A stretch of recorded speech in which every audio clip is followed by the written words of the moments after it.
do. See if it's any better than the old 5056 analog. Starting once again with holding torque.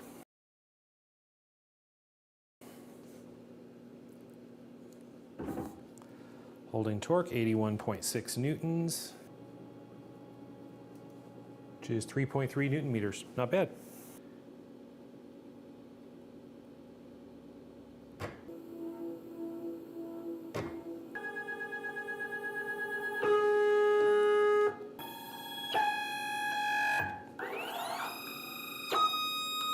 $17.4. So it's definitely, with the digital driver, is retaining more torque at higher RPM, but it's still not awesome. Okay, that's all the testing I have. I'm all out of motors, so let's go in the computer and take a look. Okay, we've got all of our data. We've got it loaded into a spreadsheet. We've got a pretty picture. Let's take a look and try to understand what it all means. So let's start by filtering this down to just look at things one at a time. So let's start with the old school stepper, the one from Stepper Online. Now I tested it with two drivers. The lower curve here is the old analog M542T driver, and the upper curve here is with the digital driver. And not only was it a lot quieter, but you can see that the torque is more consistent and it retains better torque, especially at high RPM. Now, in some ways, this is probably due to the current capability of the driver, but the practical upshoot of this is you definitely want the digital driver if you have the option. Now, that's the Stepper Online version of that open loop stepper. Let's take a look at the automation technology, the 570 that's offered or recommended by Haas. And again, we're looking at the same thing here. The analog driver, the KL5056, and the digital driver, the KL5056D. And all the way across the board, the digital driver produces more torque, and the analog driver produces less and is noisier. So you definitely want the digital drivers. They used to be a super premium price, but they are not anymore. Incidentally, let's compare the Stepper Online 566 ounce inch and the Automation Technologies 570 running with the same digital driver, and you can see the performance is almost exactly the same. They're well over 3 newton meters to start, and at 1500 RPM, they're down around 0.7 newton meters. Interesting story, when I first built my CNC machine and I was struggling with the torque on the motors, I contacted Automation Technology asking about their digital driver, this 5056D, and told them which motor I was using, and they said it was a really bad motor and they recommended their 570. Well, you can see here from my empirical testing, I got exactly the same results with both motors, so you can take that for what it's worth. Incidentally, let's compare this to the torque curve that they actually publish for that motor. And if we go look at the motor itself and look at the torque curve, they're showing it about 3 newton meters, and if you get out to 1000 RPM, down below 0.5, and what did we get out of the 1000 RPM? So I'm actually showing significantly more torque than what they actually claim. So good for them. They put up conservative torque numbers. Okay, so let's look at the closed loop. I'll leave one of these up just for reference. Let's look at the closed loop drivers from Automation Technologies, the 2 newton meter and the 3 newton meter. And here they are. This is the 3 newton meter in gray, and here's the 2 newton meter in blue. And you can see that these are significantly below what they claimed. So if they claimed that this was supposed to be 3 newton meters, let's look at the exact curve. Yep, here's the exact curve that they publish. They show it well above 3 newton meters, and at 1500 RPM, they show it at 1.3 maybe. And I show at 1500 RPM 1.1. That's not far off, but it doesn't get anywhere close to 3 newton meters. Even at 100 RPM, we're only at 2.2. So I'm just not getting the torque out of this motor that was claimed. However, this blue line, the 2 newton meter motor, that's what I've been running on the electronic lead screw on my Geo 602 lathe, and that's been enough torque for me. It's just barely enough. So I think the 3 newton meter would be a good option. And speaking of 3 Newton meters, let's compare the Automation Technologies 3 Newton meter kit to a random 3 Newton meter kit that I picked up off of Amazon in blue here, and you can see that they're actually pretty similar. These actually have the same motor winding inductance specification, and it looks like the 3 Newton meter Amazon kit is a little higher, 2.4 versus 2.2 Newton meters at low RPM, and at higher RPM it does a little bit better, 1.1 versus 0.9. So I think it does a little better at low RPM, the Amazon one does, and a little less at higher RPM. So I think either of these would probably be a decent choice for the electronic lead screw, and I suspect that most of the import, quote, 3 Newton meter motors are going to be similar, but you can check the torque curves and see. Incidentally, what did the Amazon one claim? Oh, that's right. I couldn't find any information on this motor, at least as far as torque curve. All I could find were the specs. So this is what I tested, and it came out pretty similar. But again, this is well below, for the Automation Technology one, what they claimed. Did I do something wrong in the testing? I don't know, maybe, but it is significantly less, which honestly, this is why I did the testing. People were asking me, why are you testing the motors? Doesn't the manufacturer produce a specification? Can't you just look at that? The answer is sure, you can look at that.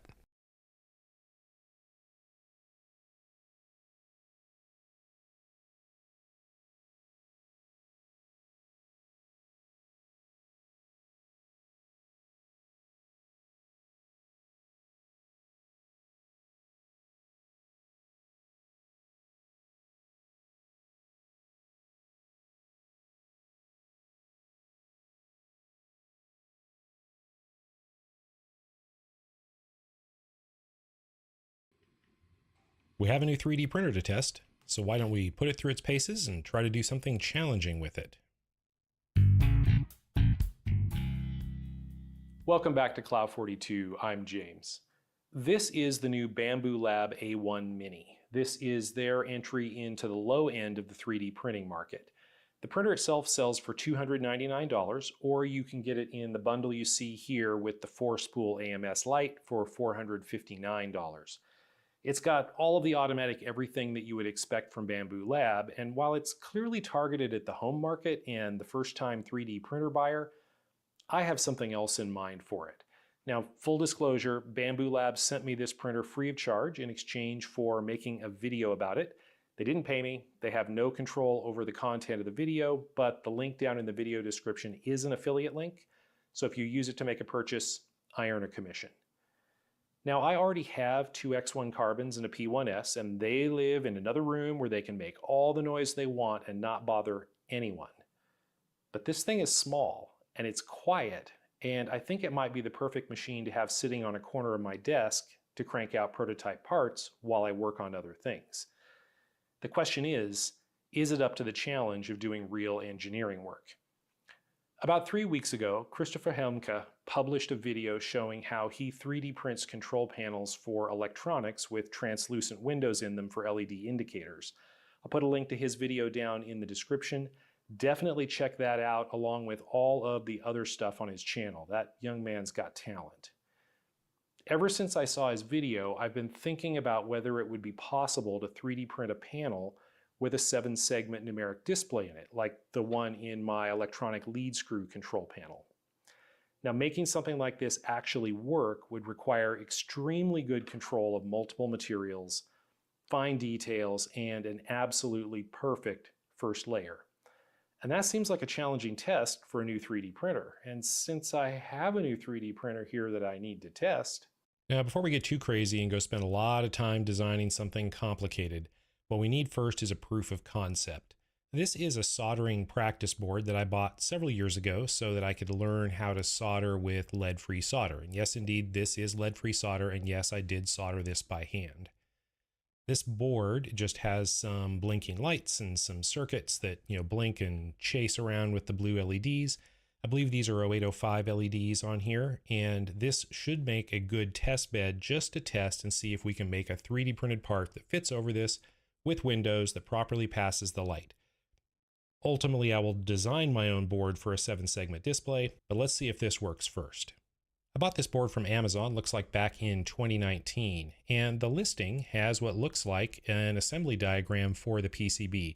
Looks like this was output from the CAD software, so I just brought that into Fusion 360, scaled it to the correct size, threw a sketch on it, and defined some profiles around the LEDs that I want to bring out to the front panel. And then I just used this sketch to model up a proof of concept panel with clear windows in it for each of the indicators. Now we'll print this in black PETG for the body and clear PETG for the windows. The windows here I think are 0.6 millimeters thick. That should be 3 layers 3D printed, and you can see they have kind of a dovetail shape so that they're physically locked into that front panel. I don't know if adhesion between the plastics is going to be an issue. After talking to Christopher a little bit, he said that he had done something like this and dovetailed them in, and I decided to go ahead and give that a try. It's pretty easy to do in the CAD software, and it could potentially solve a lot of problems, especially if I need to make them really thin. Let me just dump this out to the A1 Mini, get a test part, and let's see if it works. And here's the first test print right off of the printer, and it honestly went pretty well. PETG is really sticky, and getting a clean first layer, especially something as detailed as this with all the little islands in the print, is not an easy thing to do, and this little printer handled it really well. You can see that that first layer isn't filled very well. There are some gaps between the extrusions. I played around with the settings and printed it again, and then I played around some more and printed it again and again and again, just trying to figure out what was going on with that first layer. And in the end, it turned out just to be the flow ratio. The default for this particular filament was set to 0.94. I found that if I turned it up to 1, I got a much cleaner first layer. Even this one isn't perfect, but some of the ones that you see later are much, much better. I did switch and use a Hilbert curve for the top surface here, and I think that really cleans it up and makes it look nice. It kind of imitates the texture you see down on the bed, as opposed to the lines that you would normally see on the top layer of a print. But the real question is, how does it work? And optically, this is really good. It's transmitting way more light than I really expected. I expected it to be dimmer than this. I really like this. I think there is potential here. I did another one with smaller indicator windows just to see how that would go, see if we get as much light through that, and yeah, it looks pretty good. I think we should consider the concept proven, and it's probably worth the effort to go and design a proper 7-segment display panel and give it a try. This is the design that I came up with. Now for reference, these are 12 millimeter high digits with 1 millimeter wide segments. And then on the back, the shields taper down to a larger opening that provides enough room for an 0805 LED, but I'm probably going to use like an 0603 just to make sure that the actual alignment with the PCB isn't that critical. Now, designing something like this is relatively complex. I'm not going to walk through the whole design here, but I will do a separate tutorial video showing how I designed this and walking through the steps to model it just as a learning activity. I know seeing something like this that somebody else made does not help at all if you're trying to learn how to use the tool. I've got the windows dovetailed in to cutouts in the panel exactly as I did on the proof of concept prototype.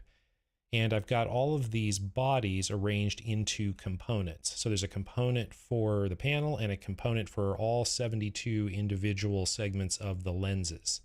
And I did this to make it easier to output for 3D printing. You can see there are 72 bodies in the lens component.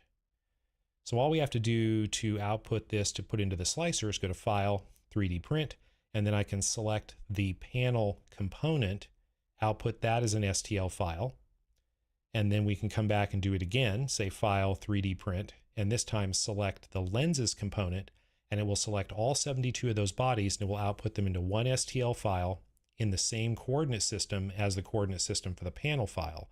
And that's what we need to bring those two files into the slicer to print a multi-material model.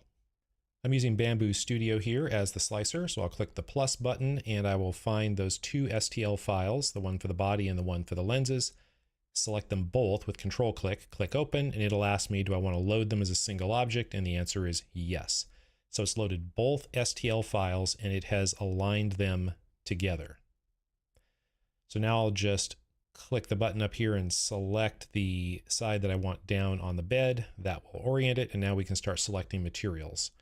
I will select the Bamboo PETG Basic in black. I am going to change the color that's shown here in the slicer just so that you can see the detail better of what's going on.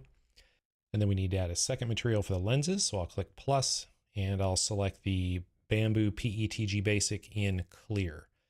So we have both of the filaments selected. I am going to change the flow ratio here, so we'll click edit, and here where it says flow ratio 0.94, I've found that I need this to be 1.0 to get good results on that first layer on this particular printer. And it changes it for both of them because it's using the Bamboo PETG Basic preset. And we can come up here and click on objects, and we can see our two objects here. And I'm going to reorder these so that body is first and then the lenses. And then over here on the right, we can choose what material is used. So we'll just click on the lenses and we'll click the clear material. And so now the lens will be clear and the body of the panel will be black. And you can see it's added a purge block in the back there that it's going to use during the filament switches to purge out the old filament. Now I'll move that and make sure it's far enough away from the print itself that it won't cause any problems.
Today we're doing everybody's favorite pastime, watching someone weld on the internet and telling them everything they did wrong.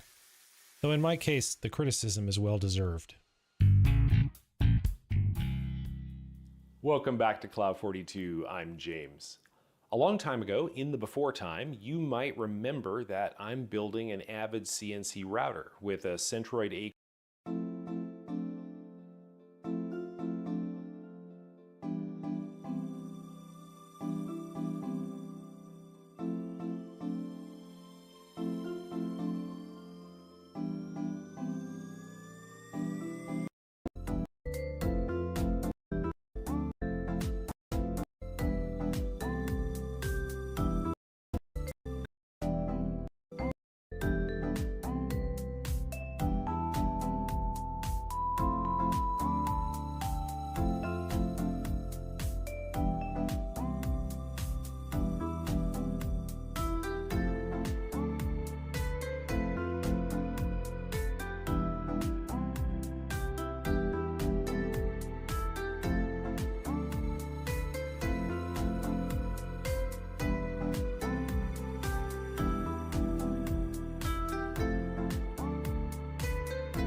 Great news for laptop enthusiasts. A model with a 100-inch screen has finally been invented.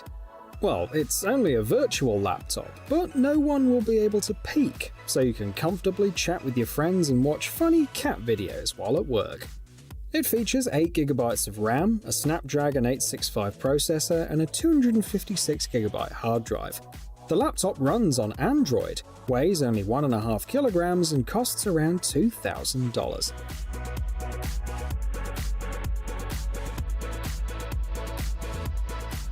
And don't worry if your vision's not perfect. The company will provide prescription glasses if you need them.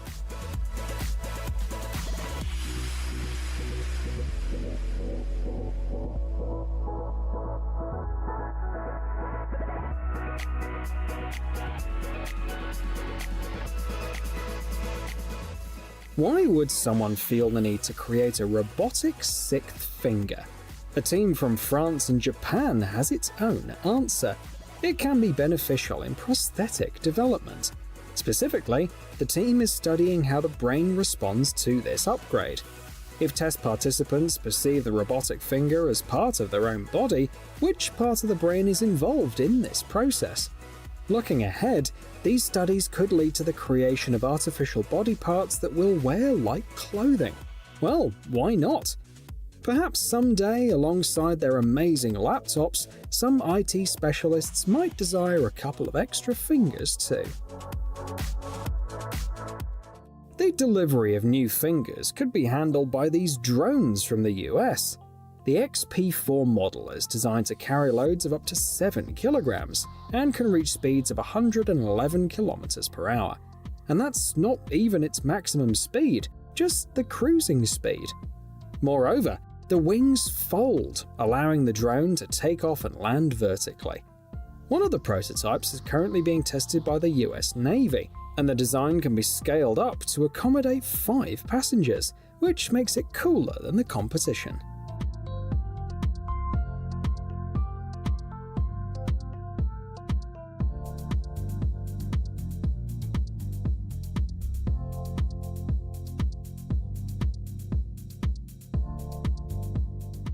Here's a new development for making fantastic shots. You can use it in a flying taxi or take it with you on outdoor adventures. In a nutshell, its main purpose is to protect the camera from falls.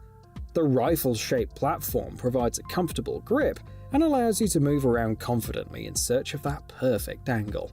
Moreover, there's space on the platform for flashlights, microphones, and other accessories. The shutter is controlled by the trigger, and the yellow lever switches shooting modes. It'll add 800 grams in weight, but it's better to carry a little more weight than to worry about damaging your camera. We're awaiting more details and pricing on Indiegogo.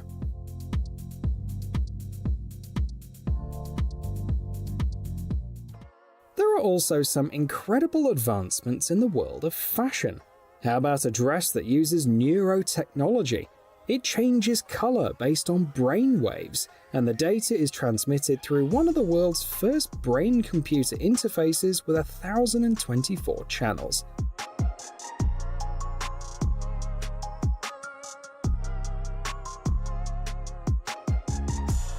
They named this dress Pangolin, probably due to the resemblance to its scales. The working principle's simple. The more active your brain waves, the more the dress glows. Interestingly, these scales were 3D printed. It seems like engineers might soon be backstage at fashion shows instead of tailors.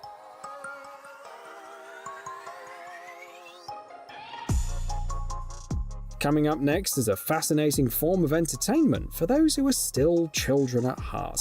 A robot priced at $2,900. Sure, you could add $1,600 and buy a Wuling electric car, but it won't be able to moonwalk, jump, or be steered with a joystick like this robot can. And if you feel like a change, you can put the robot to work. It can carry up to 80 kilograms of cargo, and one charge lasts for 3 to 4 hours.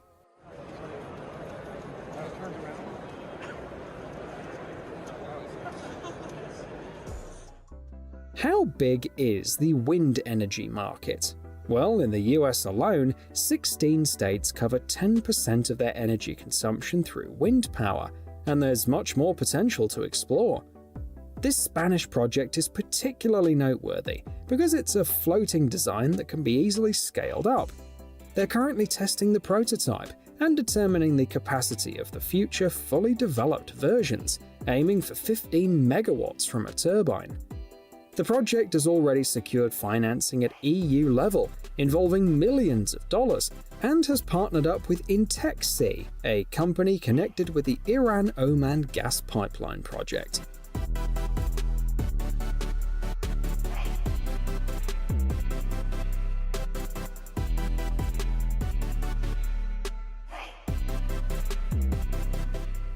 According to WHO experts, approximately 16% of all deaths worldwide are attributed to cardiovascular diseases. The good news is that new scientific advancements are continuously helping to save more lives. One such development are these 3D printed replicas of real hearts. These replicas consist of a layer of elastic ink on the outside, and tubes, sleeves, and valves on the inside. They serve as an ideal way to test different treatments on patients, such as assessing whether weakened parts of the heart can withstand them. Additionally, these replicas will be incredibly valuable for training future doctors, and the best part is that it only takes 24 hours to prepare and print the model. Deep inside, we yearn to get rid of the natural limitations, walk deeper into the forest, climb higher mountains, and challenge the unprecedented speed limits, say the creators of this exoskeleton. While it's not quite like Tony Stark's suit, it comes at a modest price of $300. With this exoskeleton, you can work more efficiently, travel farther, and experience less fatigue, as it compensates for up to 30 kilograms of weight and can cover a distance of 25 kilometers on a single charge. You can even reach speeds of up to 20 kilometers per hour in it. Not enough to outrun a bear, but certainly enough to leave annoying fellow hikers behind. The weight of the exoskeleton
skeleton, including 2 batteries, is 2.4 kilograms.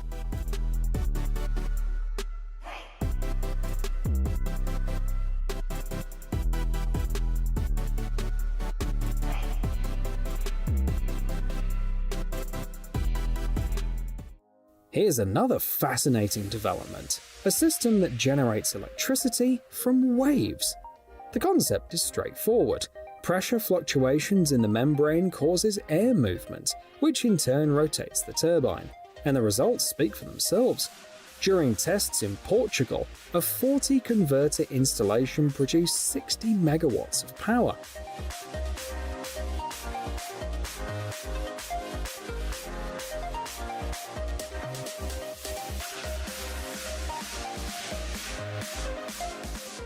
It seems that the authorities share the same sentiment, as the team has already been invited to the Europe Wave program, focused on wave energy, and received funding from the European Regional Development Fund.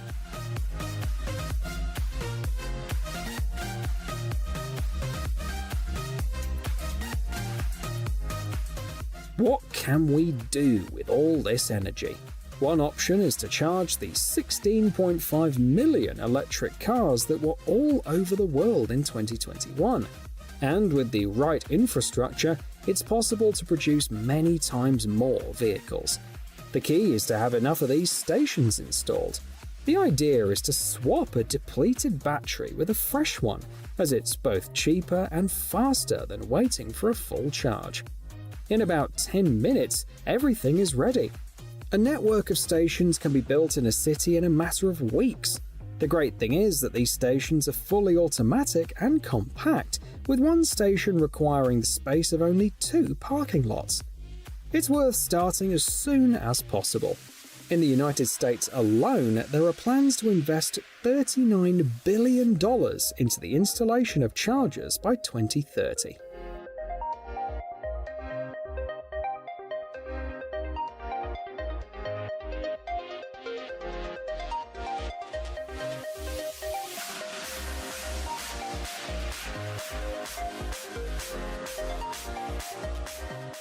Have you ever come across footprints that seemed mysterious and out of place?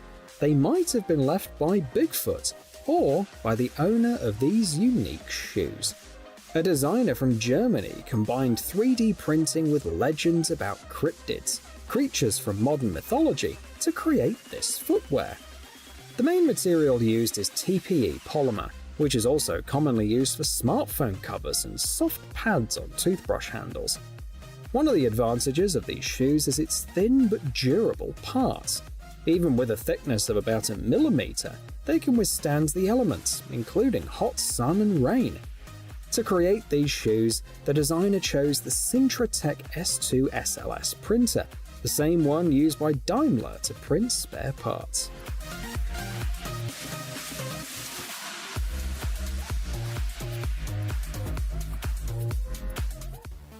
Japan is facing a potential labour shortage of over 11 million people by 2040. To address this issue proactively, they're introducing railroad robots, which could reduce the workforce by up to 30%.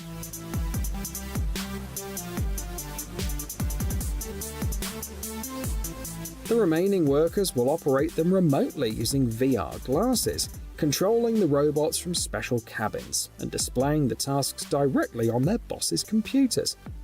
These robots will be valuable for various tasks, such as repairing traffic lights, replacing signs, and working with wires.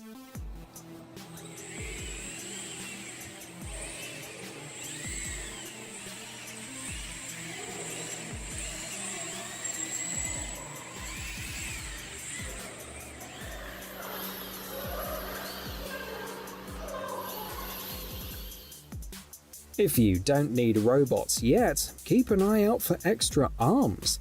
These ones come from Japan and can be attached to a special backpack. No need to recreate the Dr. Octopus experience. The backpack can support up to 6 arms, and the entire setup weighs 15 kilograms. The arms can be controlled either by the wearer using a joystick or remotely by operators, 1 arm per person. Another great feature is that the system is modular. allowing users to swap arms with other backpack owners. This could be particularly useful for professions like hairdressers, massage therapists, and construction workers. And who knows, maybe in the future, neurocontrol will be integrated into it too.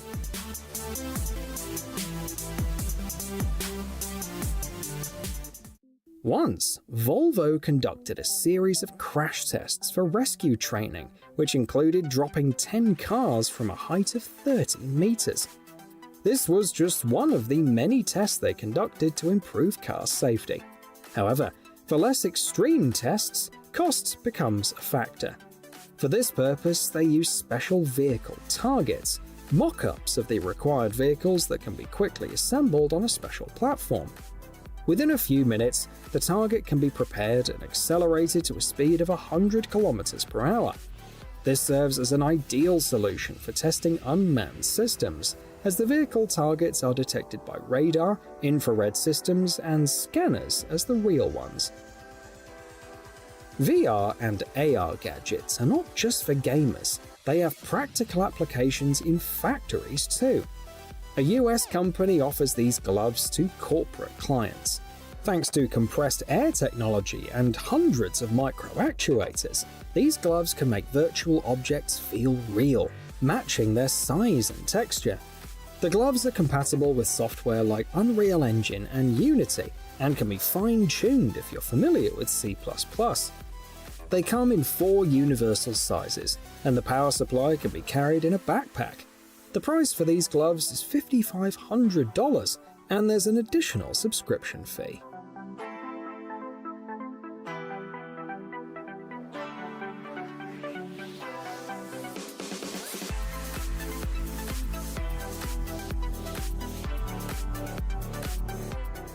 Some websites dubbed this development the Flying F1 Bolide, which is not far from the truth.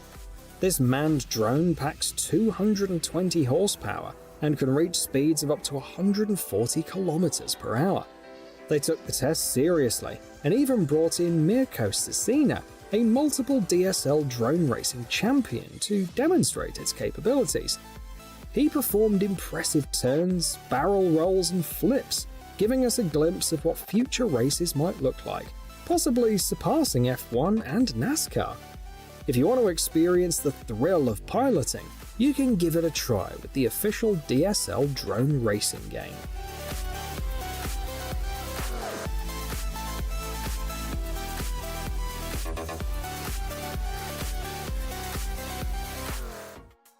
Originally designed for the military, this device was later adapted for rescuers and firefighters. The idea is simple. The device uses water with an abrasive material, ejecting it at a pressure of 96 atmospheres to quickly break through obstacles. The power is impressive. A 2-brick-thick wall can be breached in just 30 seconds, while an airplane fuselage or a tanker hull can be penetrated in just 10 seconds. Once the obstacle is dealt with, firefighters can use the device to put out fires using water mist, which is highly effective. Moreover, the system is compact, costs around $15,000, and can even be installed on pickup trucks, providing more ready-to-use firefighting equipment. For fans of steampunk, here's something exciting. Romania has developed a steam rocket. This is not a joke.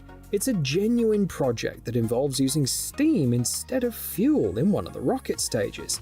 Ideally, this steam-powered stage will be enough to reach an altitude of 8 kilometers, after which the rocket will continue its flight conventionally. However, the launch will have to be from a half-submerged position. Nevertheless, the test rockets have already successfully reached the stratosphere. Here's some astonishing news from the UN. The top 100 energy companies are divesting fossil fuel-related assets at a rate of $15 billion per year. The funds released from this can be put to good use in environmentally friendly projects, such as the Scottish project Nova Innovation. They focus on tidal power and offer 100 kilowatt turbines designed to last for about 20 years without interfering with ships. The team is ready to work worldwide, and they already have clients lined up, with 15 turbines ordered for the Canadian province of Nova Scotia.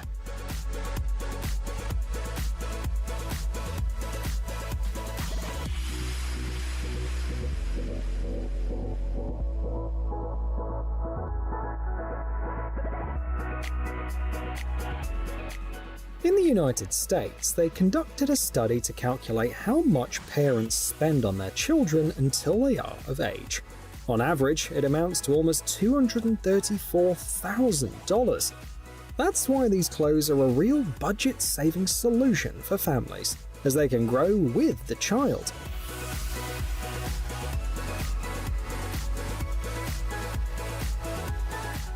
These pants and pullovers are suitable for children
What's up, Mixer?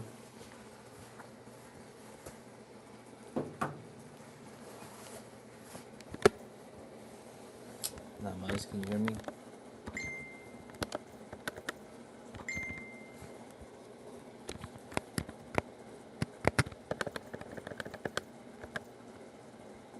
So as you can hear me. Mic check, mic check.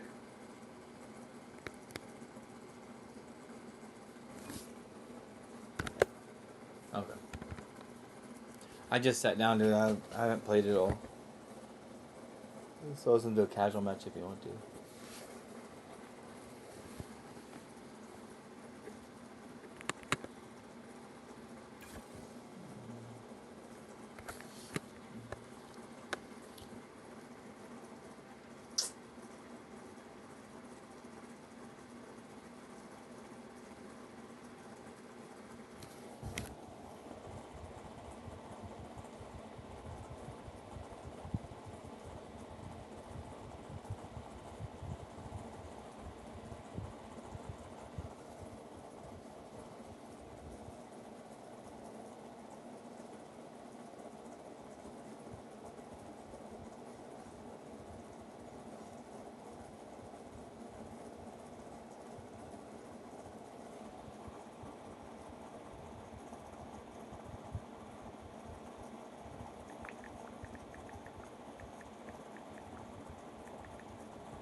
Oh.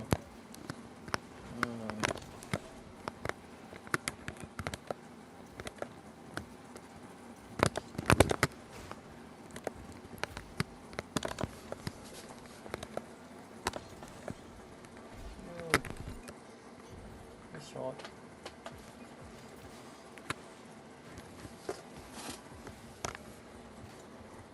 I got a stupid reflection on my screen.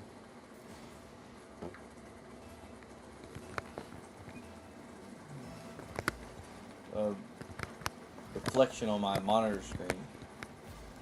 Like right, no, I gotta get up and turn the light out.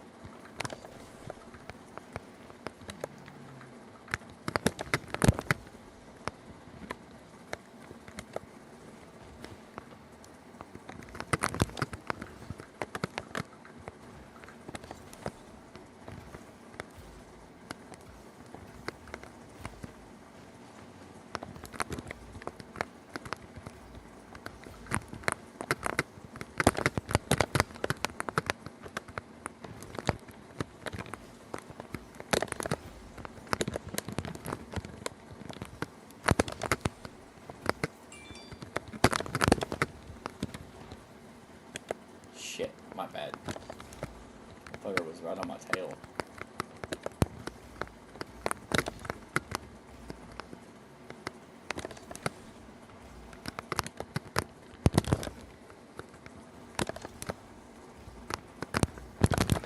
Aw.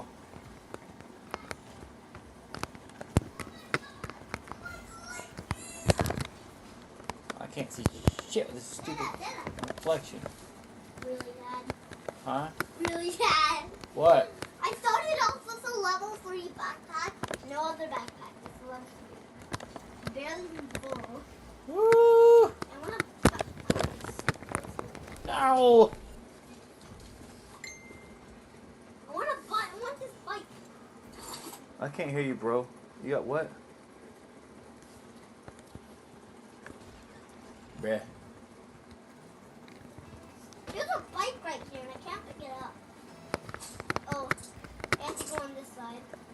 Dad, I got a bike. I got a bike. Picking that money. My money. Picking that schemes. My money. My money.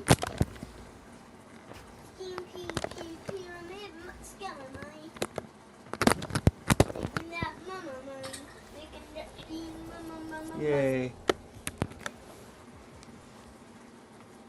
Pass. You might get me some.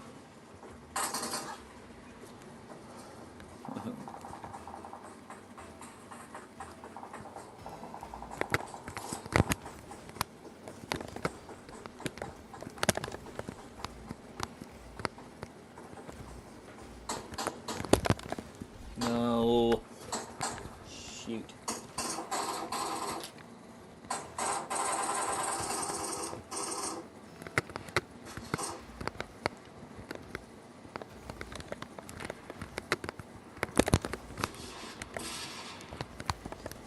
What is all that That for? wasn't a good pass. It's good to school. It's really close. Are you talking to me? And you know I got headphones on, right? I can't hear you. All I hear is. I know. I'm right near this bathroom, and if you're in it, you might get bombed. It's good we're so close to it, but we're not in it. Yeah. Shotgun? The hell shotgun? No. Are you kidding me? I got a pan again, Dad. I got a pan again. I got another pan. And this is a good round, Dad. A good round.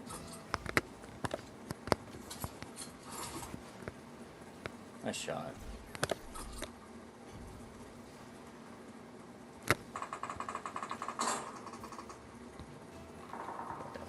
What the 50? Watch out! Watch out! Watch out!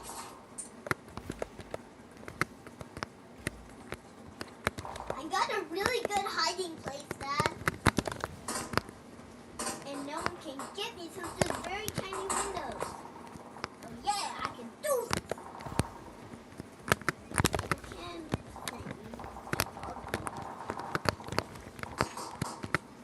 Yep, I got a pan. Do you like my pan? Help! It's okay. Really? Uh-oh, that's in. Oh, what a save.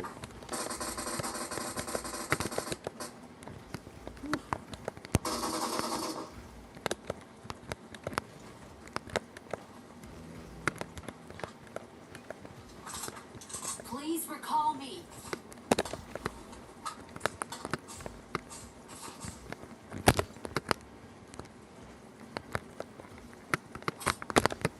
My friend has a level 3 backpack too. We got more good stuff. Is there anything in here? Taking that moon.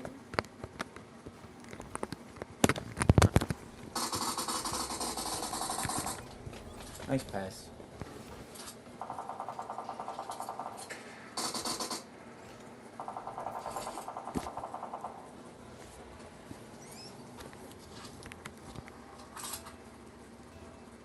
Please recall me.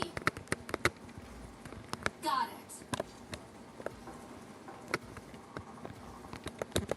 Making that moon. No! Hey Dad, I'm gonna No! get my bike. Do you have enough stuff in PUBG?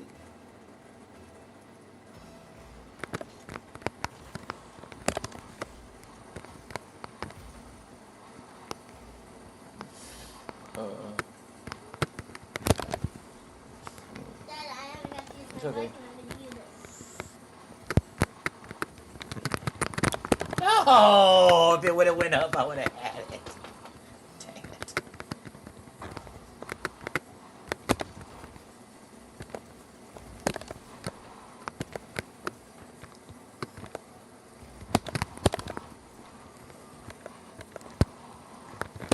it.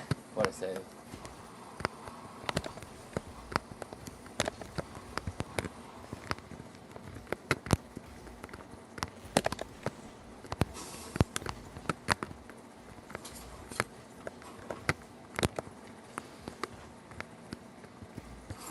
I'm recalling a teammate. I'm recording. Thanks.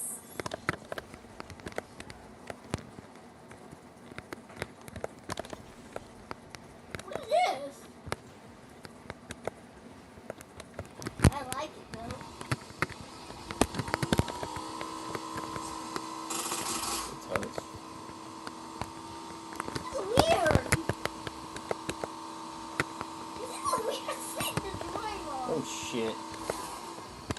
I shouldn't have committed on that. Sorry about that. No, that was my fault. Making that money. Watch out. Aww. I'm scared now. You're gonna come inside this building in any second. I'm ready to get one.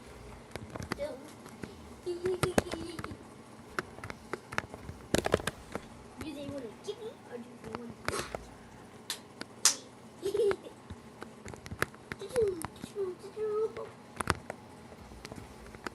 When are they gonna come? Come on. Making that money. Money. That money.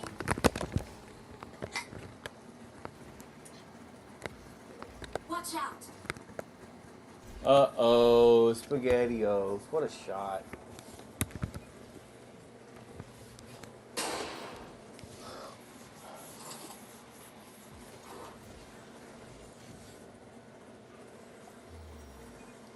Mark the location. Help. We win a rematch of Watch out. Mixer. Please recall me. Why do I have to always recall somebody? Because they die. That's how the game works. This is gonna Unfortunately, be you don't have this is gonna be my second know how to be a team player, and you just jump out of the plane whenever you feel like This is jumping out of the plane. I have to recall another person, my second recall.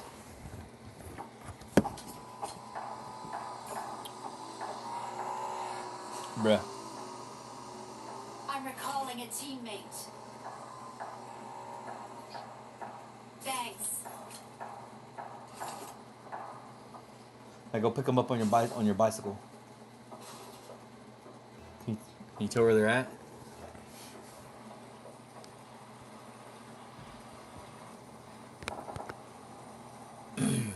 I can ride my bike with no handlebars. Yep, I see him. No, I'm coming.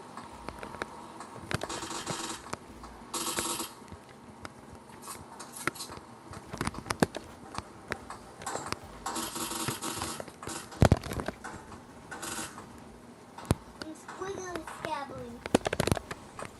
I don't want to get shot, so I'm going left and right. Then farther and farther. It's making it harder to shoot me.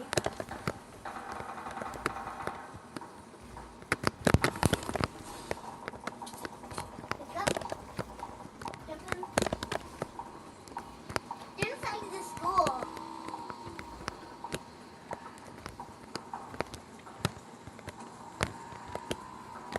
They get some loot in here, though.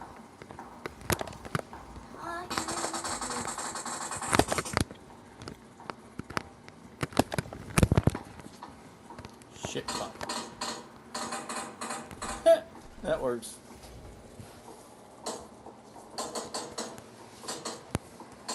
People keep on shooting.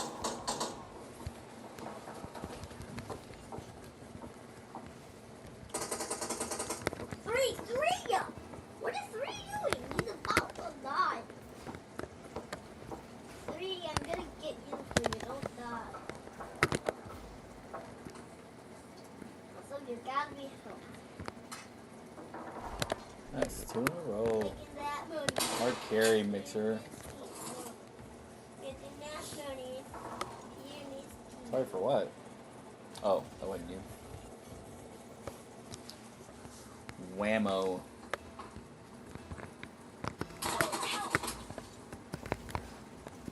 help! Come on! Help! Help me! Yes! I was near my teammate and I got shot, so now he's gonna help me. Oh, shit. Thank you.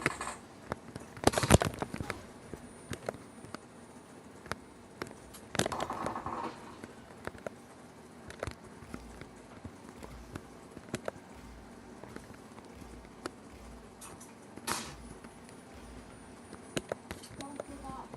Your teammates can still recall you. I recalled you three. Please recall me. I recalled three and one and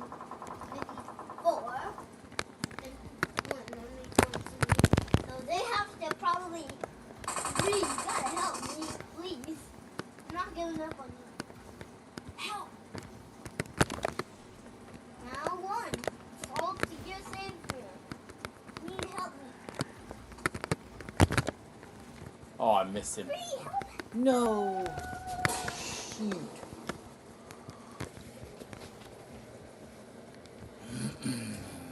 That was brilliant of me.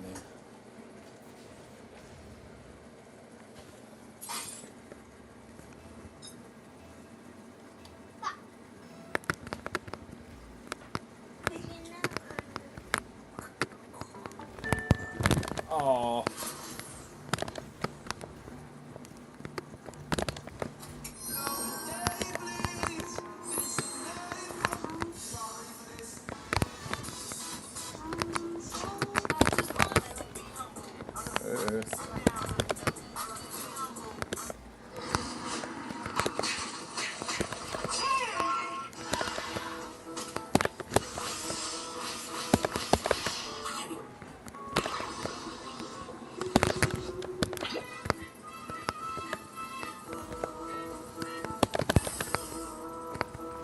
I jumped the whole stupid field. What are you doing, bro? What are you playing now? It's a mess. X that off. Stop playing random games on my shit. Stuff.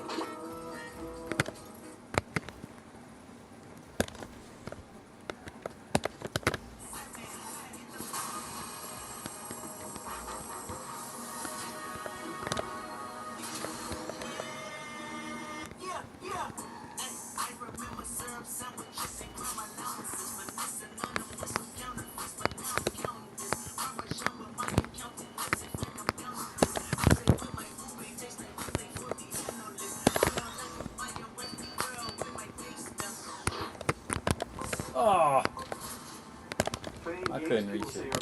Part 3. This is Last War. Oh my gosh, there's so many red guys coming. Come on, shoot, shoot, shoot. Yes, we got that upgrade. Come on, another one. Awesome. Can we get more? Yes. All right, let's get this guy. No, oh my gosh.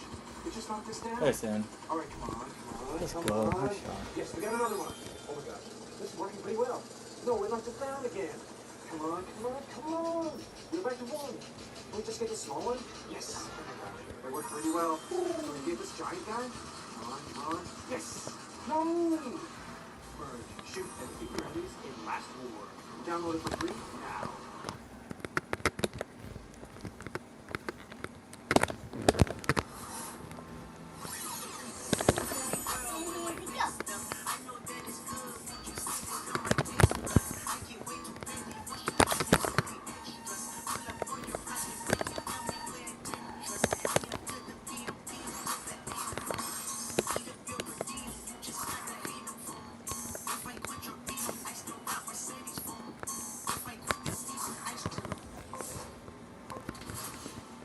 Playing games people say are fake.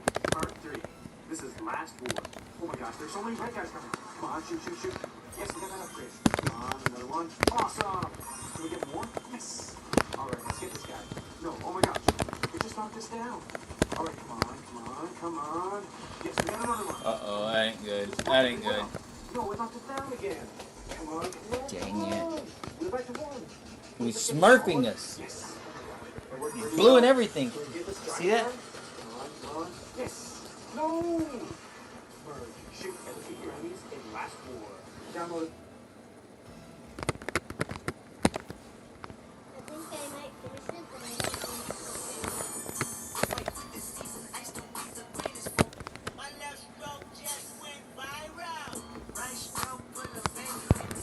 don't That ain't good. think I can do it. Touch.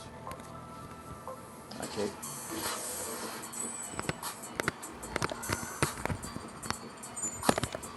That ain't good.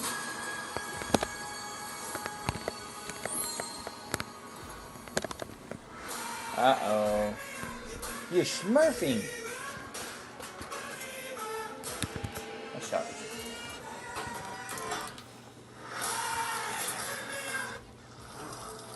X. XL. That's the match. Okay.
Yeah, boost.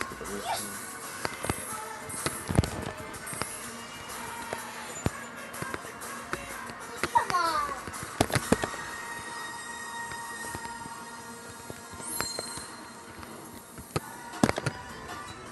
Fucker.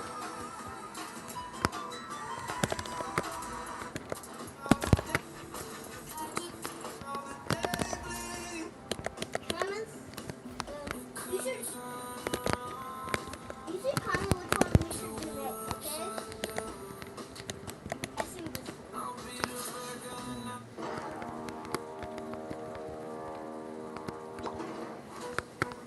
Sorry on this.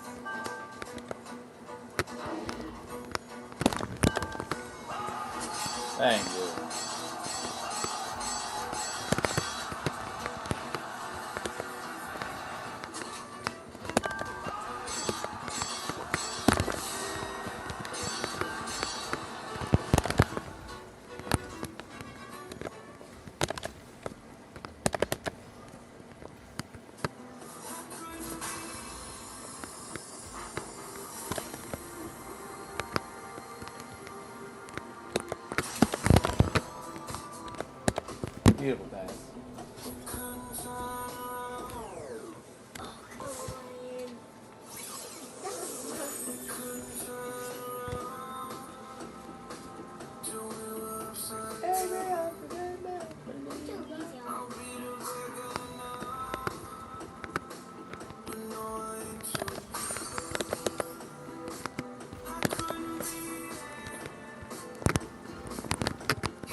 Dang it!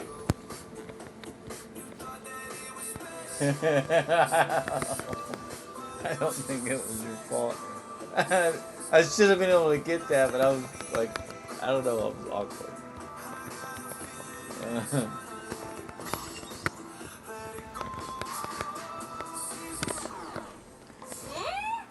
What happened?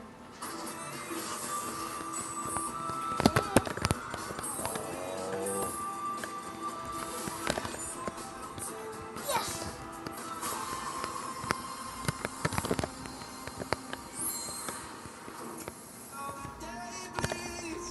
Since I'm really good at.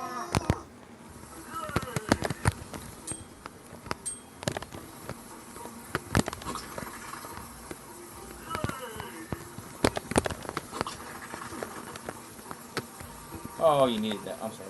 Crap.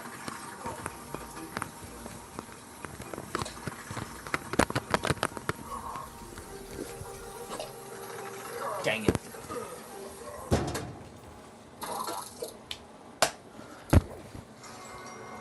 Oh, gelada.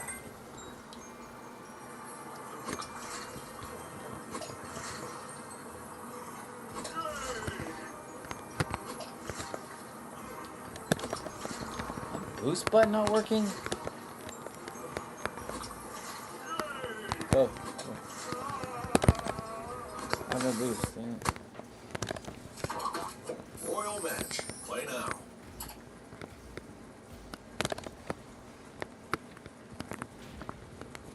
Oh, I got demoed. Great.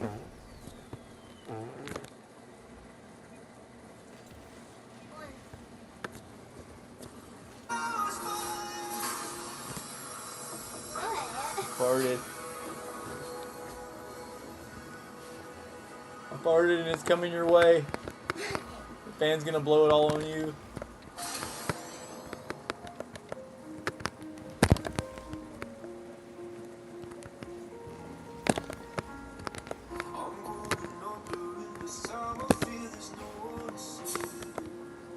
I think this is my mom's song, or it's different. Yeah, it's my mom's.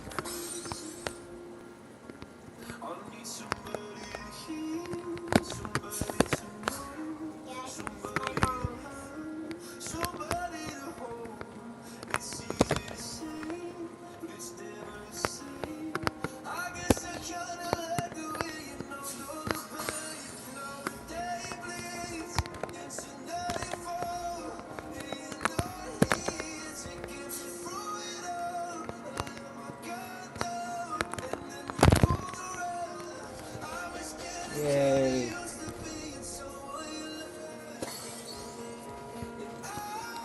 It passed.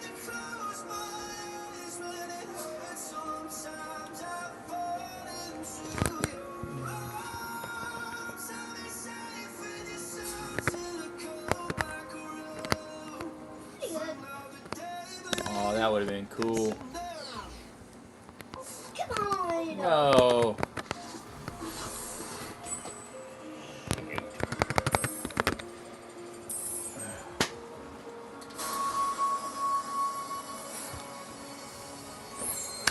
I'm gonna make it one.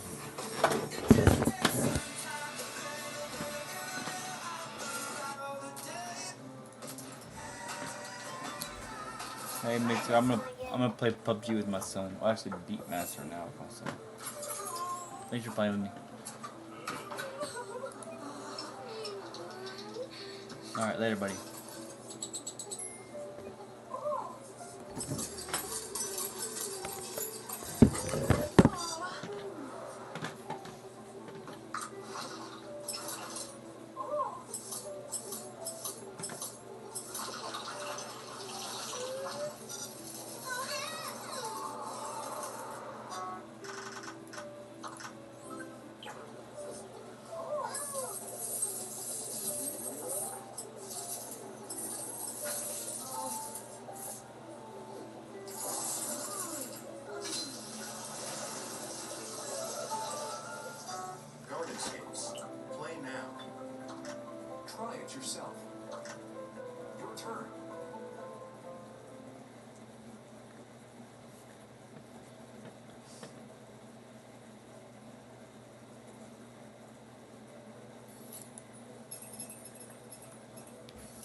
2 hours ago.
What are you playing, bro?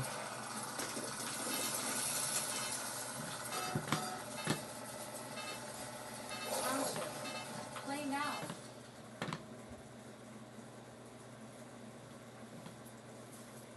What are you playing, bro? This is an ad, not a game.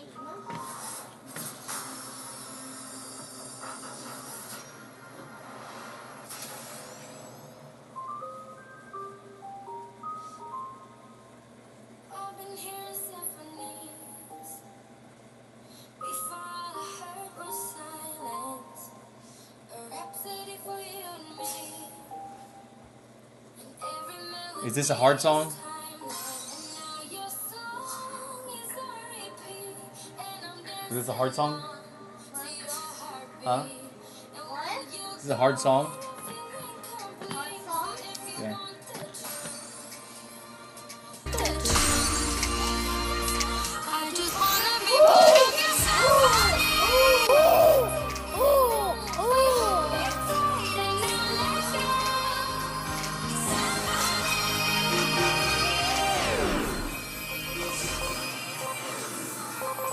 You see yourself up there playing? You see yourself up there playing?